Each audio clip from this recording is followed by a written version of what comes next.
Hi guys, my name's Subtutor, I'm the man on the Silver Mountain, and welcome back. Now today I want to do the follow-up video to the video that I did on Monday about compassion.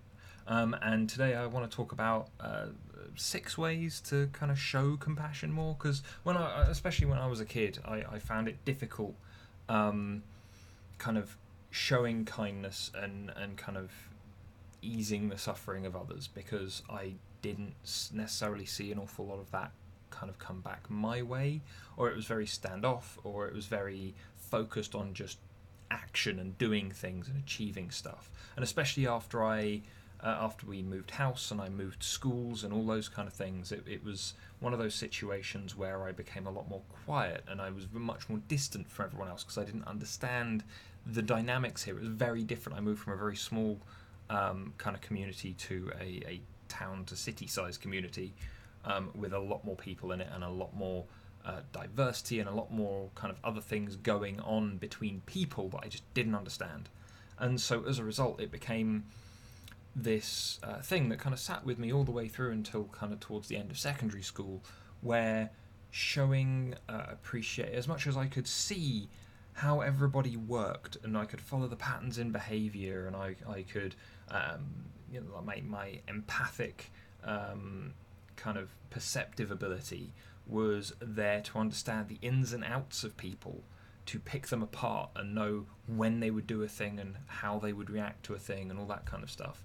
As much as that was the case, it didn't stop me from doing stupid things, firstly, that at times put me at odds with people, but also it kind of put me into a situation where I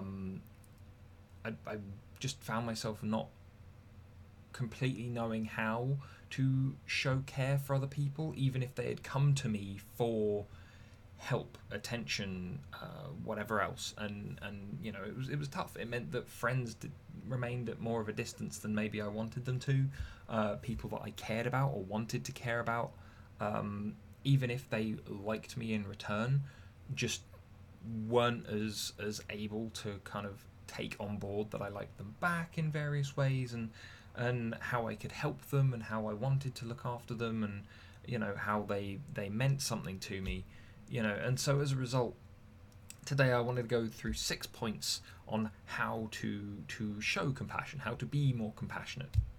Now the first one, and this is one that I've been over in numerous videos, is that it always starts with you. You've got to be compassionate towards yourself first. You have to care for yourself first.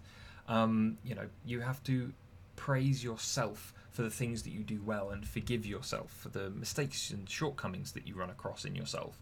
You have to focus on your strengths and your positive qualities. But why? You said this was about showing compassion and care to other people, Seb. Why are we talking about ourselves? Well, because the more likely you're more likely to see the good in other people, the things that need praising, to be able to forgive other people and work with them more in a more positive way, focusing on the positives and the strengths and how you can shore each other up under pressure, if you're willing to do that for yourself. Yeah, if you do that internally first, then it starts to spill out into the things that you do with other people.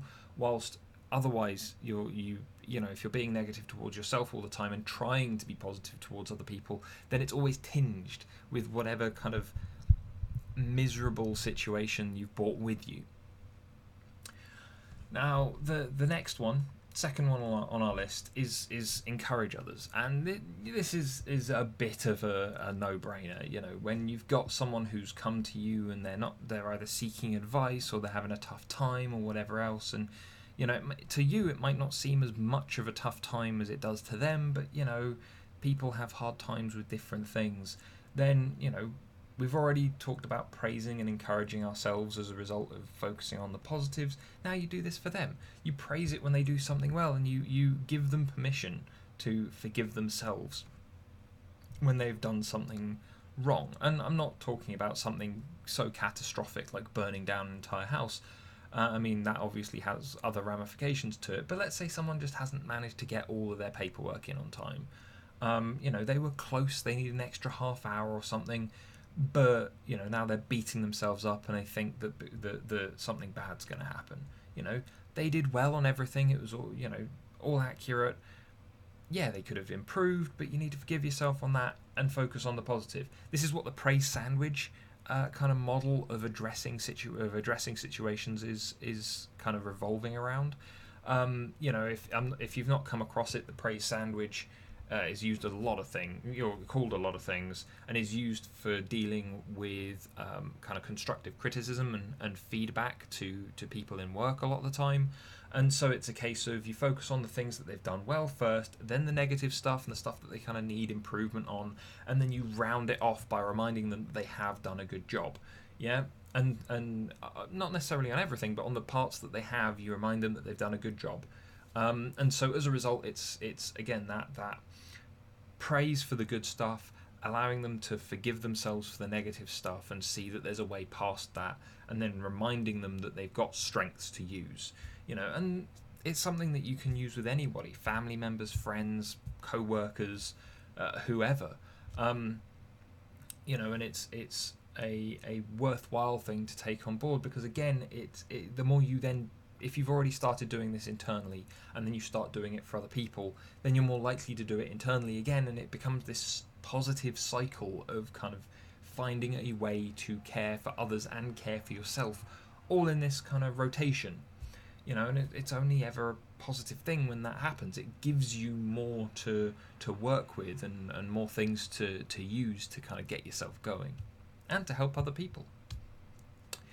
So the next one is a bit of a no-brainer, or at least it's the thing that people instantly think when talking about showing compassion, being compassionate, and that's being kind. And the kind of being kind that we're talking about is giving of yourself without expecting anything else in return. Altruism.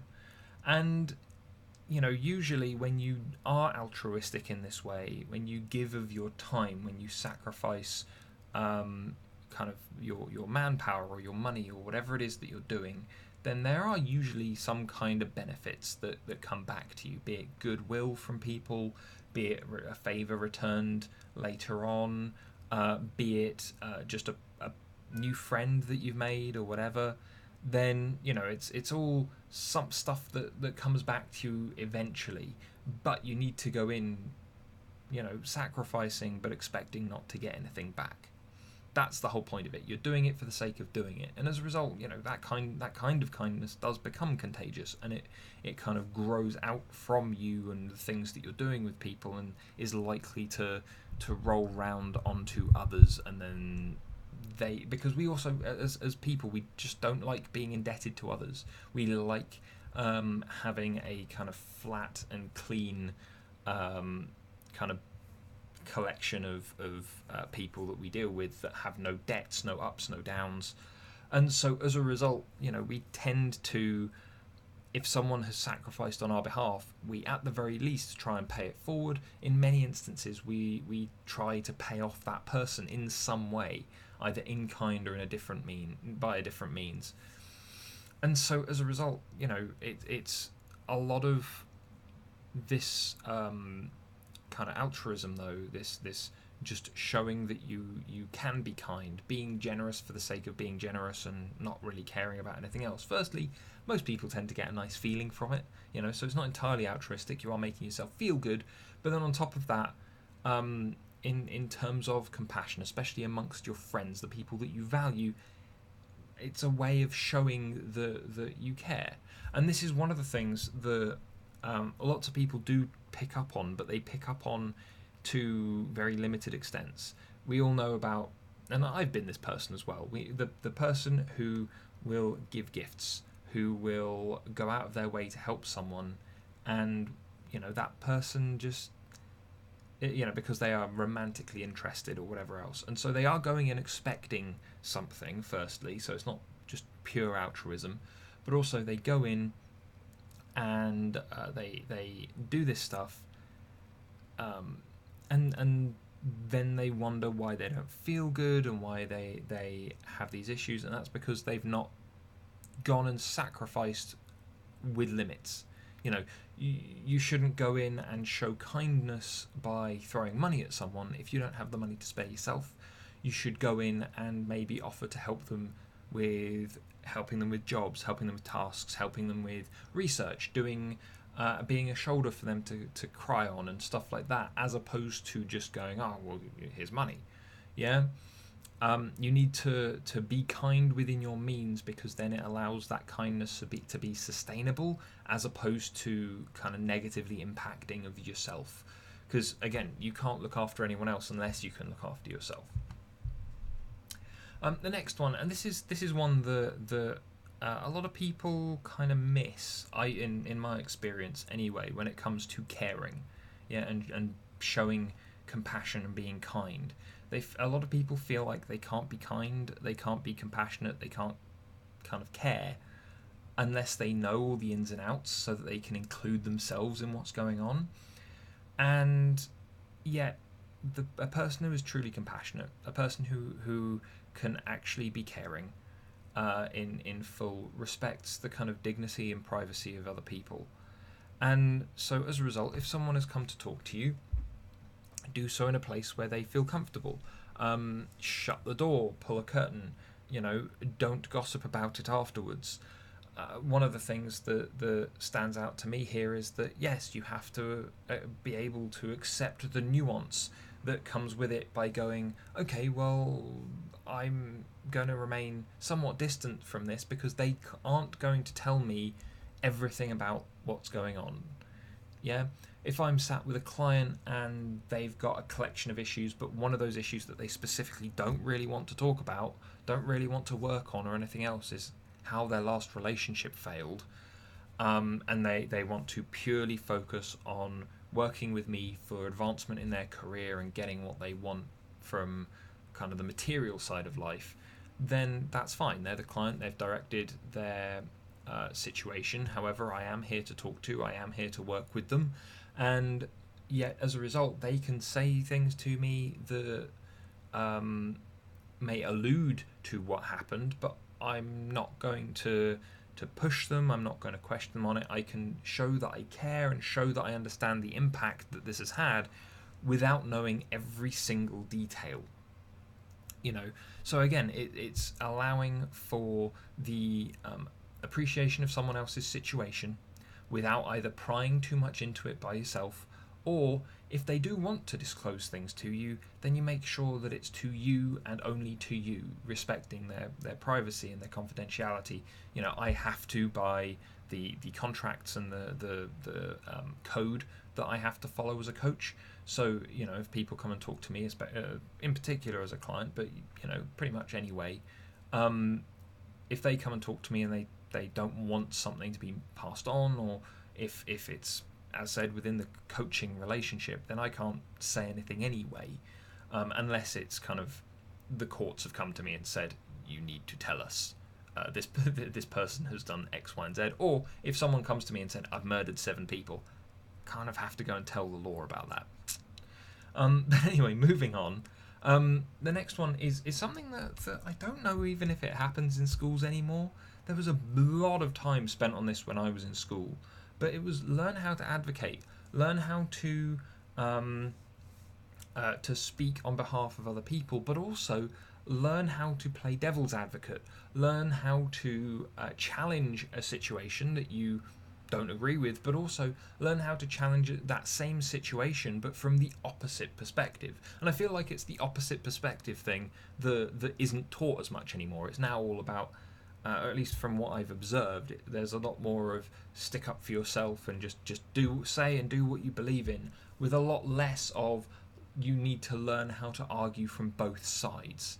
Yeah, like one of the I've seen this in certain kind of exam papers and still, that it still exists, that you need to choose a side of a discussion and argue it, and yet it's usually a choice. The student gets to choose which side they're going to argue from, and so as a result, most kids are on the same kind of wavelength. A lot of them will a vast majority will all choose to argue from the perspective that they agree with rather than the other one, whilst there's not an awful lot of time, from what I understand, and from what I've observed, spent on respecting the opposite side of an argument and being able to change your thinking and shift your mindset enough to approach the same problem but from someone else's point of view, and I feel like the learning how to advocate both on behalf of yourself and on behalf of others, even if you don't agree with their point of view, their perspective, the way that they think, if you can do that in an assertive and respectful way, then it actually helps your empathy. Because if you're having to assert yourself over a situation that you may have no respect for, but you have to be respectful towards for the sake of the argument that you're putting across, then at the very least you can understand the position, allowing you to at least in some ways empathize with the people that you disagree with, even if it doesn't change your mind and you still go back to arguing from your perspective as soon as your task is completed. There are a lot of situations where I'm looking at it going, well, this is how you kind of help yourself.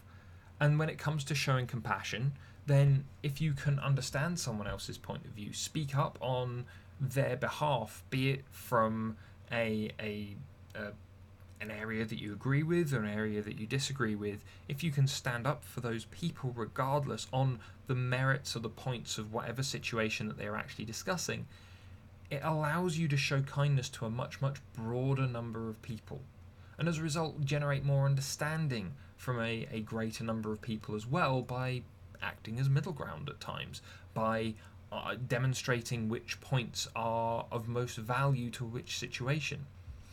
When I was in work, I was very often, in almost every job I've done actually, called on when people were going through disciplinaries and things to be their advocate, to sit with them and be able to ask questions and whatever else around the situation that was going on, to kind of be their backup if they wanted any. And in some cases, it was a case of me going, well, I agree, this person's not actually done a huge amount wrong, or in fact there is evidence to suggest that they have done no wrong, so I'm willing to argue from their perspective quite happily. But then there were a couple where it was like, this person is so in the wrong, but they've asked me to be their advocate, and I'm as a result going to sit here and at least work with the points that are useful.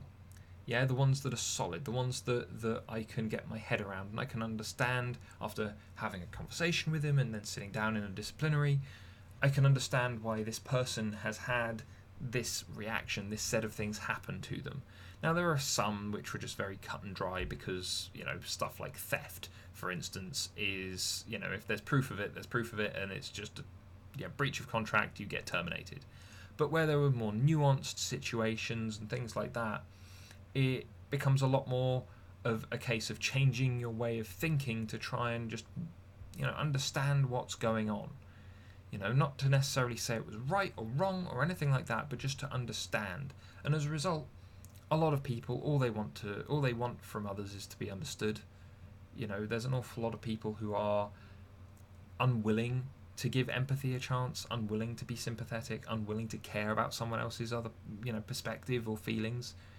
And so as a result, learning how to advocate both for yourself, for other people that you agree with, and for those that you don't agree with, allows you that greater appreciation of where things can go. And then the last point that I've got on this list is consider your words. And I'm doing another video about this particular point later this week, tomorrow in fact. No, sorry, it would have come out yesterday by the time you guys see it.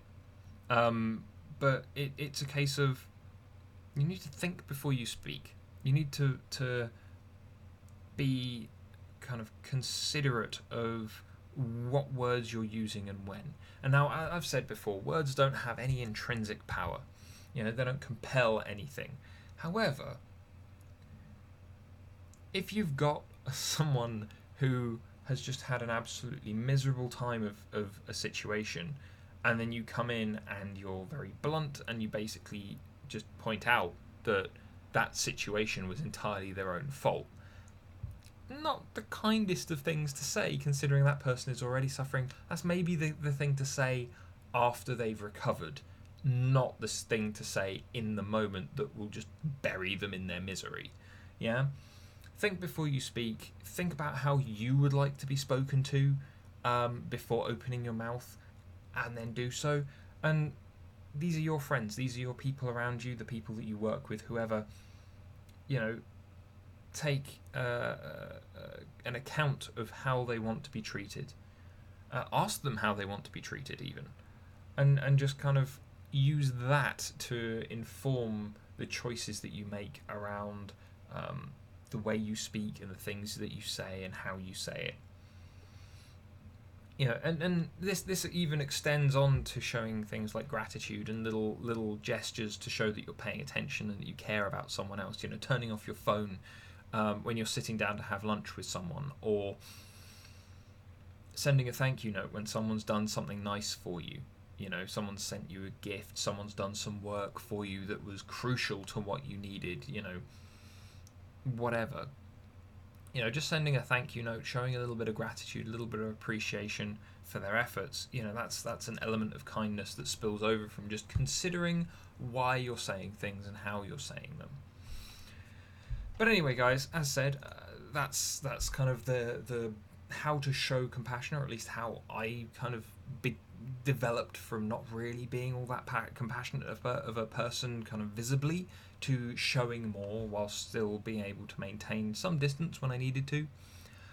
So, you know, I'd love to hear what your thoughts are. There any things that you would add to this list? You know, that's one of the things that I'm always impressed by when one of you guys decides to pull up your own history, your own experiences, and add something to these lists to help others as well. You know, another way that you can show kindness, sharing. But anyway, guys, I'd love to hear your thoughts, and otherwise, thank you very much for watching, and I'll see you in the video tomorrow. Take care. Thank you very much for watching, guys. If you enjoyed this video, found it interesting, please drop us a like, share this video, and subscribe for more, and I'll see you in the video later. Take care.